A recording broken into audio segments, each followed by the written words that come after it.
Hello, and welcome to Point of View, where we give students a place to listen, learn, and lean in.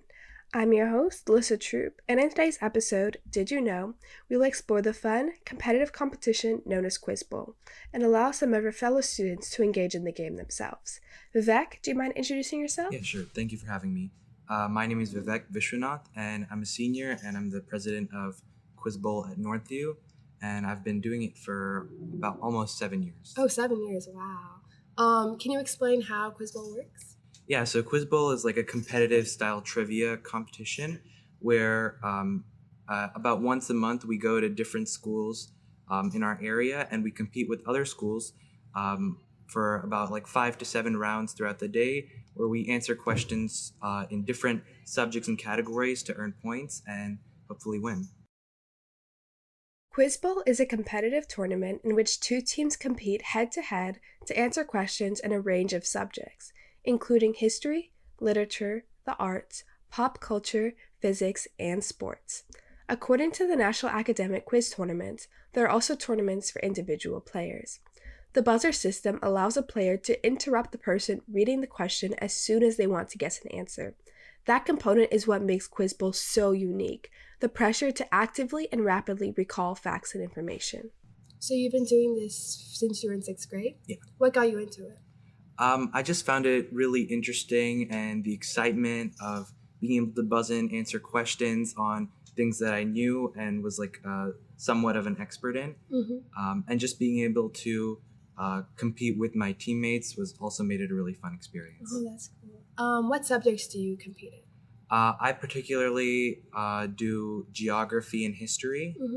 And then we each try to kind of divide up and focus on our own categories. So we have some players that are focused more on literature, some players on like current events, sports, pop culture, all of that. That's cool. How often do you compete, and has your team won any competitions over the past couple of years? Yeah, so we compete about once a month. Over the past few years, we've competed at state quite a few times, and this year in our fall tournament, we got second place in the state. Oh, wow, congratulations. Thank you. Do you know how the questions are created for Quiz Bowl? Yeah, so the questions have a very specific format and style. They're called pyramidal. So basically, there's an answer line, and the clues are made such that the very first clue is really hard, almost impossible to get unless you're really an expert, and the question gets progressively easier so that at the very end, it's almost a giveaway, and most people should be able to answer it by that point. So the more you know about that subject, the sooner you'll get it, and the sooner you'll be able to buzz in and get points for your team. Another distinction of Quiz Bowl is its pyramidal style questions. They are designed to be fair to all players by directly stating what they are looking for up front. As the question is read, the clues go from harder to easier, and the questions are outlined to reward players for having greater knowledge of the topic being asked, as students are allowed to buzz in anytime. Who judges these competitions? Different schools around the state will host these competitions. Like we're hosting one in March, and so we'll kind of try to gather a bunch of moderators to run the individual rounds of each competition and read out the questions, keep score, and all of that. And how competitive would you say these games are? Like, do you have like rivalries and that type of thing? Yeah. So this Saturday we're going to Innovation Academy. We're going to compete against them, and so we've competed with them quite a few times throughout this year, and they're a fairly new team. But there are some schools that we just sometimes we win, sometimes we lose, but it's a really fun experience. All right. And is there anything else you would like to add that you feel is important or meaningful to you about this subject? Yeah, so with Quiz Bowl, since COVID came, it's kind of like not been as occurring as a club because we kind of didn't have enough people. We used to not have anything at club fair. We would just have the same players from middle school join.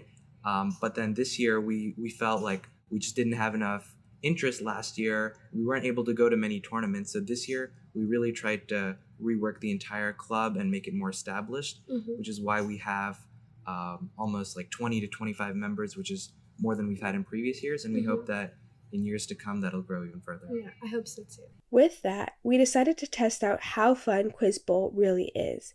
We asked David and Abby, a couple of students who have never been introduced to the game, questions we found online to test out who could answer it the fastest. In this colony, John Peter Zenger was acquitted of libeling Governor William Cosby, which helped establish freedom of the press. The Stamp Act Congress was held in this colony's federal hall. John Burgoyne failed to establish control of this colony's Hudson River Valley and was defeated in this colony at the Battle of Saratoga. For 10 points, name this home colony of Alexander Hamilton, where the British failed to capture the city of Albany. Virginia. Mm-mm. Pennsylvania. Mm-mm. Carolina. Mm-mm. Massachusetts. Mm-mm. New York. New Hampshire. Mm-mm. Is it a colony? Mm-hmm. New York. New York. Got it. A character in this novel protects his sister Georgiana and plans to marry Catherine de Boer's daughter. In this novel, playboy George Wickham and nobleman Charles Bingley romantically pursue Lydia and Jane, two of the protagonist's four sisters. A truth universally acknowledged about marriage among the wealthy begins. For 10 points, what Jane Austen novel in which Elizabeth Bennet at first dislikes but eventually marries Mr. Darcy? Pride and Prejudice? Correct. In a common undergraduate lab, students synthesize this compound through phosphoric acid catalyzed esterification. This compound's starting chemical was formerly extracted from willow bark by doctors, and its modern form was patented by Bayer. Acetyl salicylic acid is another name for 10 points which NSAID pain reliever that can cause more gastrointestinal side effects than ibuprofen. Metafine. No. I have no clue. Guess anything. It's a pain reliever. Antimetafine. Xanax. No. Percocet. No. How do you know all these drugs? Yeah, right. How do you know? Keep going. Molly? No. Benadryl. No. Pain reliever. Tylenol. Mm-mm. Ibuprofen? No. Wait, Can cause it's not more like gastrointestinal side effects than ibuprofen. Tylenol? No. Something you guys haven't said. What's there? Oh, it's obvious. I know it. Is Xanax even there? I don't know. And it's a common one, right? Mm-hmm. Yeah, this is the stuff you get at the store, the Kroger brand. Kroger brand. Like a cream? Kroger brand. Harry pain reliever. Kroger brand. What is it? Kroger brand. No. I have no idea. Don't tell me. idea. Tylenol, ibuprofen. What is it? What other pain? Benadryl. No. What is it? Aspirin. Oh my. Two songs by this performer say, "Your silence is my favorite sound," and ask to give your lack of interest an explanation. With her brother Phineas, this singer wrote, "You should see me in a crown, wish you were gay," and a song in which this woman sings, "I don't want press to put your name next to mine, we're on different lines." For 10 points, name the singer who performed Therefore I Am on the album Happier Than Ever. Lizzo? Is it? Mm-mm. I have no clue.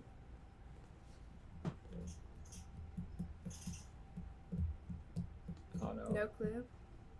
Uh, Do you guys not know that song? no. Billie Eilish. Oh, okay. And stop trying to cheat, please. Based on the students' backgrounds and prior knowledge, they found some questions harder to answer than others. However, some were easy to answer as well, and they found themselves competing for who could answer or buzz in the quickest. This deity was saved by Sigyn, who used a bowl to catch snake venom that dripped on this deity's face. This god asked the sons of Vivaldi to create a cap of golden hair after shaving Sif's head. This father of the Midgard serpent and mother of Sleipnir dressed as a maidservant to accompany Thor on his quest to get back his hammer. For 10 points, name the shapeshifter trickster god of Norse mythology. Loki. Correct. God. Loki. Too quick to it. Okay. It seems like those students had a lot of fun. Next, we brought in 2 more students to continue playing. one with a background in art and dance, and another with more STEM/physics expertise. I'm Vishnu. Hi, my name is Kaylin and I'm a senior at Northview. On the Pauling scale, calcium's electronegativity is this number. Racemization requires this many steps. Silver's most common oxidation state is this number. Wait. Okay, the silver one was 1+. Can I phone a friend? I phone my sister. She's good at quiz bowl. Let me see the question again. No, cheating. This is cheating. the question you already got the answer to. Okay. This historian wrote the book The Naval War of 1812 to advocate for building American naval power, which he later accomplished as a politician by funding the Great White Fleet. With the 1st Volunteer Cavalry Regiment, this man became the hero of San Juan Hill before being elected vice president under McKinley. For 10 points, name this member of the Rough Riders, who was a 26th U.S. president. Can we pass? Pass? Wait, 20? Is passing an option? You said this is middle not school know the quiz bowl, answer. right? Check. Yeah. What is it? No, check, move on. Oh, damn, you guys suck. This action can be performed by Zen Buddhists using a Tsu Kubai. This action is performed symbolically through the Christian practice of baptism and can be performed by Hindus in the Ganges River. For 10 points, name this ritual action in which believers purify all or part of their bodies using water. Bathing? Correct. No way!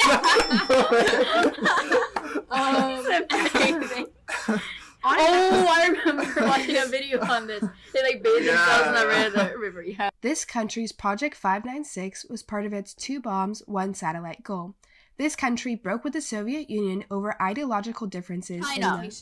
Correct. Wow. The one thing I know. She knows the answer. Represent. Wow, that was fast. I didn't even get the chance to finish my question. Once again, the style of Quiz Bowl questions makes it easy for students to answer before the question is even finished being read. A Vonkel, one of these devices, uses a Relux triangle rotor. This device's Carnot type has perfect efficiency. A 4-stroke type of these devices once relied on carburetors for proper air mixture.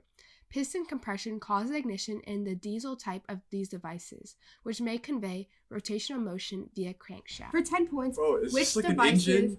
Internal engine? combustion. Yes, engine. Okay, what? Side note, I'm majoring art and he's doing aerospace engineer. I think these questions are a little biased. A poem at the bottom of this expressionist painting describes 2 friends who walked on above the blue-black Ford and who appear in this painting's background near a railing. A red sky in this painting illuminates boats on the water in a harbor in Oslo, behind a hairless human figure. For 10 points, name this painting by Edvard Munch. The Scream. Oh, it's biased, huh? Yeah. I was like, oh, I know the red background. I know he's hairless, but I was like, it can't be. This is too much. Why is it either engineering or art? Like, you just specifically pick these? Yeah. Like, what? In a story by this author, translated by Jean de La Fontaine, one of the title characters is told to dance instead of eating, since she spent the summer singing. In another story by this author, a title character loses a race against a slower but more diligent animal. For 10 points, the ant and the grasshopper is attributed to what Greek slave, whose namesake fables include the tortoise and the hare? Is it Aristotle? No. No? Diogenes? No. How many guesses does he get? I have no idea. Because if it's gonna start naming If you don't know the answer, we can just pass. it's probably something really obvious. Aesop. Oh, Aesop's Fables! I knew that, I swear. That will be all for today. Thank you so much for listening. For a transcript of this episode, please head to the Point of View tab at nhsmessenger.org and follow us on Instagram, Twitter, and Facebook for updates and new episodes. I'm your host, Delisa Troupe, and this has been Point of View. Wait, was that seriously it? Can I read my intro? Hi, I'm Kaylin. Hi, I'm Kaylee. In a story by this author, let's just wait a little. Thanks to you. Oh my god, these are like the mics they use for ASMR. Hi, Delisa. Okay, guys, ready? Next question. I'll make this fast so that you can go fast. It's okay. Even though I know Make you it probably slow. don't want to. Oh no, you're so bad. Okay.